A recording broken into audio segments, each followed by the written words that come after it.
true that China is facing increasing military presence and political influence of the United States in Asia Pacific, but it is not China's choice to try to force the regional countries to take sides between China and the United States. As the Prime Minister of Singapore mentioned days ago, it is impossible for Singapore and other regional countries to choose between China and the United States. So China knows very well how to cooperate and coordinate with the regional countries in the context of the U.S. increasing presence, including the so-called Indo-Pacific strategy. In this context, China believes that it is a time for China and the regional countries, especially China and ASEAN countries, to talk about the potential for cooperation. The cooperation will fall into several perspectives.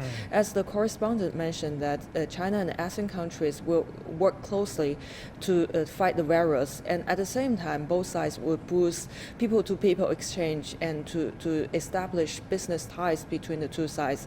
And at the same time, I suppose that China noticed the increasing risks faced by both China and the ASEAN countries. So it is a time to talk with the regional countries about the stability in the South China Sea and to talk about the progress in the Code of Conduct. And China will also mention some factors like the U.S. freedom of navigation operation in the South China Sea, which brought up the tension in the region. So it is the time for the China and the related countries to discuss both opportunities and challenges that both sides are facing. So it is a time for communication.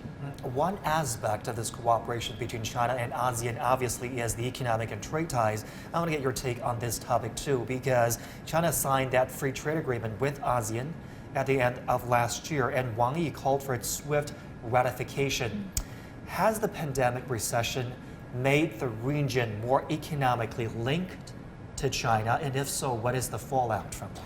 Well, I would say that it is time for China and the regional countries to think about the prospects, the potential for cooperation in the post-COVID-19 era of the region. China believes that it is the time to boost economic ties, even in the context of the spread of the virus. It is a time for China to try to make progress in the RCEP with the regional countries to make it concrete. So it is time for the regional countries to work together to mend the difficulties, to address the challenges together. So it is a time for China and the regional countries to talk about opportunities to address the economic opportunities for both sides, like e-commerce together. So for China and ASEAN countries, free trade agreement was kind of platform for both sides to boost cooperation last year. And it is the time for China and ASEAN countries to make RCEP and maybe as well as CPTPP kind of platforms and opportunities for both sides to work on economic development.